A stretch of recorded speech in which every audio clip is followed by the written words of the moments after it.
안녕하세요. 실속 있는 부동산 정보를 알려드리는 파라곤 대원센트럴 부동산입니다. 오늘은 현 정부가 부동산 시장 잡겠다고 하면서 나라 망하게 만드는 상황으로 가고 있기에 걱정스러운 마음으로 한 말씀 드려보도록 하겠습니다. 대출 규제와 계엄 사태로 인한 악재들이 쌓이면서 시중의 불안감 그리고 공포심이 굉장히 높아졌습니다. 정부가 지금 대출 규제를 가지고 꽉 누르고 있죠. 지금의 규제는 역사상 손에 꼽히는 정도입니다.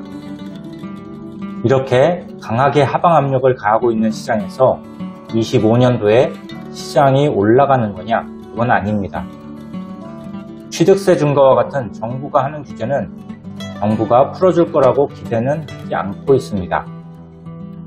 그리고 거대 야당의 통과도 어렵고요. 그러니까 푸는 것도 어렵고 풀려는 의지도 안 느껴지기 때문에 25년도 시장이 활발하게 움직일지는 미지수입니다.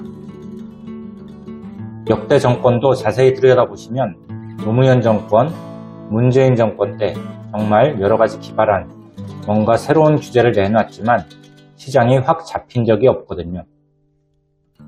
그런데 그 정권들조차도 안 한 게 뭐냐면 대출 중단입니다. 1주택자 대출 중단, 아니면 전세입자의 대출 규제, 전세를 끼고 사는 것에 대한 금지, 이러한 대출 규제를 하고 있잖아요. 그리고 7월 말부터 9월 초까지 한 달이 넘도록 한다 만다 이러한 번복으로 공포감을 조성하고 부동산 시장의 시스템 파괴, 이런 것들은 이전 정권들에서도 한 적이 없습니다. 하지만 이런 게 어떻게 가능했냐면 가계부채란 단어 때문이며, 국민들이 가계부채란 단어를 굉장히 부정적으로 인식하면서 일정 기간, 일정 부분 이걸 용인해버렸습니다.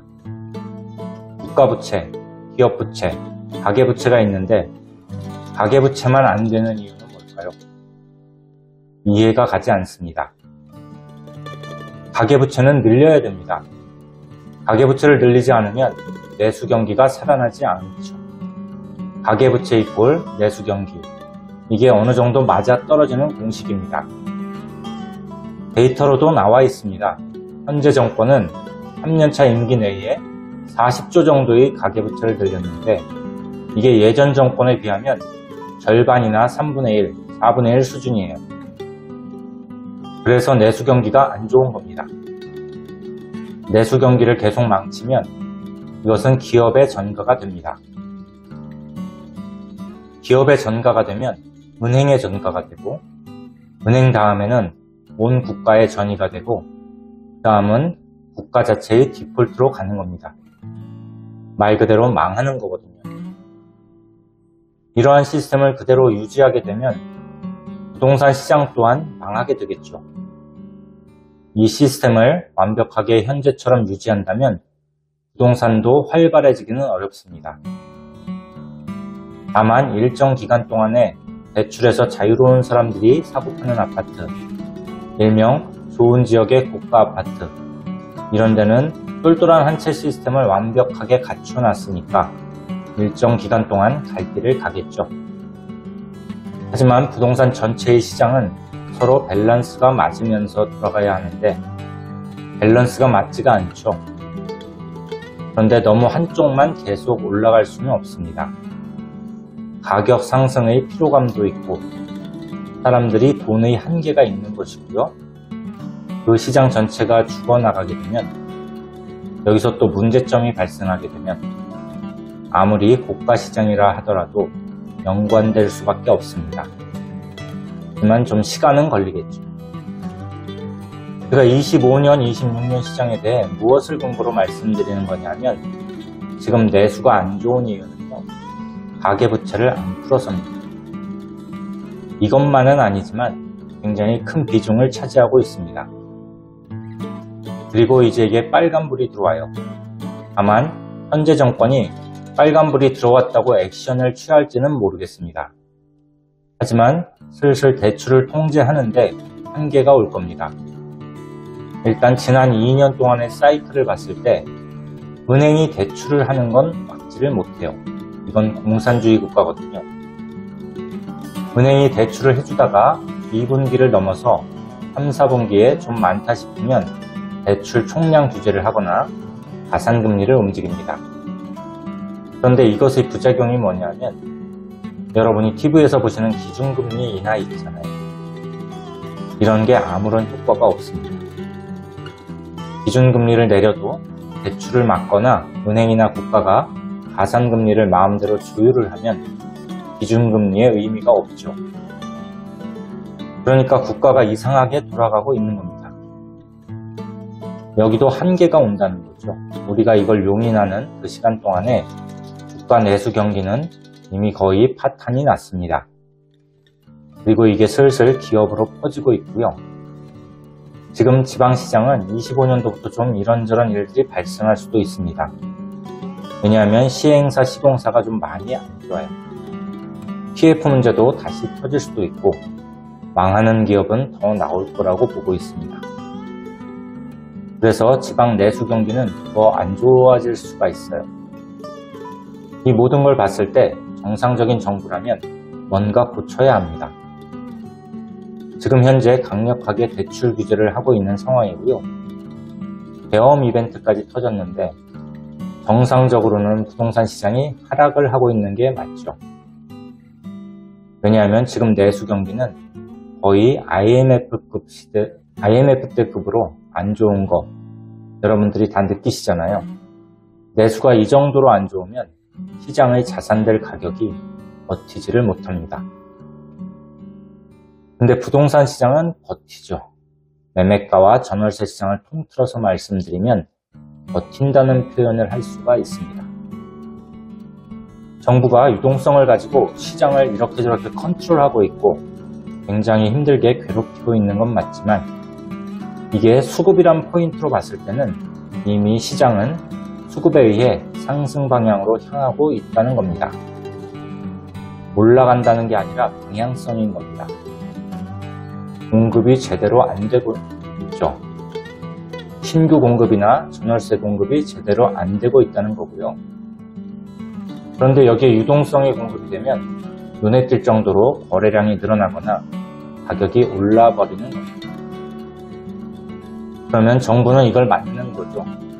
좀 잔인하게 얘기하자면 지금 정부는 부동산 규제를 풀면 안 됩니다. 왜 그러냐면 현재 부동산 아파트 매매 가격이 올라가면 지구가 종말하는 줄 압니다. 실제로 유동성을 풀어주거나 부동산 규제를 풀어주면 그렇게 갈 수밖에 없습니다. 수급이 이미 그렇게 맞춰져 있고요. 부동산 자체의 수급을 맞출 노력은 하지 않고 유동성 하나 가지고 여기까지 온 겁니다. 지금처럼 비정상적으로 내수시장을 희생하면서 국가를 희생하면서 부동산을 때려잡겠다. 이렇게는 지속 불가능합니다. 이런 상황이 계속 지속되면요, 나라가 통째로 흔들립니다. 이거야말로 정말 부동산 때문에 나라가 망하는 겁니다. 부동산 가격이 올라가면 나라가 망한다고 하시는 분들도 계신데 그거는 근거가 전혀 맞지 않아요. 부동산이 올라가고 있을 때 국가 내수나 그런 데이터는 지금보다 훨씬 좋습니다. 밖에 나가도 분위기도 훨씬 좋고요. 지금 뭐가 좋은가요? 그런데 아무도 얘기를 못하는 거죠. 부동산 하나 때려잡겠다고 비정상적으로 금융까지 손을 댔다가 내수 경기가 더 꼬꾸라지고 있는데 이제는 다시 올릴 타이밍도 늦었어요. 왜 그러냐면 사람들은 내수가 더 안 좋아질 거라고 이미 인지를 하고 있습니다. 그러면 돈을 안 쓰죠. 희망이 있어야 돈을 쓰고 믿을 게 있거나 희망이 있거나 실질적으로 돈이 있거나 이래야 돈을 쓰고 내수가 살아나는 건데 지금 소비할 돈이 없습니다. 지금 국가는 답을 하지 못할 거예요. 월세는 뭘로 잡을 건지, 전세는 뭘로 잡을 건지, 매매는 또 뭘로 잡을 건지 답을 할 수 있는 게 하나밖에 없을 거예요. 대출. 그것도 가계대출만. 기업대출이랑 국가대출은 그대로 두고 비정상적으로 가계대출만 줄인 게 데이터에 남아있고 이건 나중에 언론이 분명히 다루겠죠. 이건 여러분이 한국은행 들어가시면 누구나 확인 가능하십니다. 돈 풀리는 건 정상적인데 가계부채를 완전히 짓눌렀어요. 그럼 바로 내수 침체죠. 이건 지속되면 안 되는데 그렇게 하고 있는 상황이고요. 그래서 이게 지속 불가능하다는 걸 아셔야 됩니다. 이걸 더 오래 버티면요, 내수를 살리기 위해서 부양책을 써야 됩니다. 여기서 더 가면 시스템 정상화로 살릴 수 있는 게 아니고요, 부양책을 내야 돼요. 유동성 공급을 써야 되는 거죠. 여러분 겪어보셨다시피 코로나 끝나고 돈 풀 때 어떻게 됐냐, IMF 끝나고 돈 풀 때 어떻게 됐냐, 국제금융위기 끝나고 돈 풀 때 어떻게 됐냐. 자산시장에 급속도의 전환이 생긴다는 겁니다. 이게 일명 누군가한테 기회가 되는 거잖아요. 이게 생길 수가 있어요. 역사적으로 위기 이후에 유동성을 풀 때 있어서 사람들이 이렇게 하겠구나, 이렇게 하겠구나 한 적은 없습니다. 돈 풀어서 해결할 거니까 기회가 올 거라고 느낀 적 있으십니까? 호수밖에 없어요. 이번에는 금리가 급등하긴 했지만 국가가 자체적으로 비상 상황을 만들어낸 겁니다. 앞으로 공급량이나 내수시장만큼은 현재 정권의 성적표예요. 이거 최악의 상황까지 가면 어떻게 해야 될까요? 이거 살리려면 부양해야 됩니다. 현재 정권만 할 수 있는 건 아니고요, 누군가 할 수 있는 거죠. 그럼 그때라도 대비를 해야겠죠. 그리고 저는 당장 이 정부가 대출 통제할 수 있는 시스템에 본인들이 한계, 그리고 시장의 수급에 힘이 있거든요. 그 힘의 한계를 더했을 때 25년이 한계라고 보여집니다. 이 정도면 내수시장은 거의 망조라는 겁니다. 이 상황은 거의 한계입니다.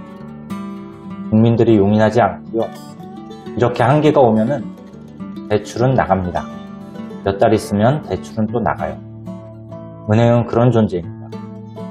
그럼 시장은 거기에 반응할 수밖에 없는 거죠. 하지만 공포가 눌러놓고 있잖아요. 공포를 눌렀다가 또 가다가 눌렀다가, 이게 지금 상황입니다. 지금 눌러놨잖아요. 그럼 또 가게 됩니다. 시스템이 변한 게 없으니까요. 그리고 가다가 누르는 게 한계가 오고 있다는 겁니다. 앞으로 함께 지켜봤으면 좋겠습니다. 본 영상 관련하여 궁금하신 사항 있으시면 댓글로 남겨주시거나 우측 상단에 보이는 파라곤 대원센트럴 부동산으로 문의 주시기 바랍니다. 구독과 좋아요도 잊지 마시고요, 공유도 부탁드립니다. 시청해주셔서 감사합니다.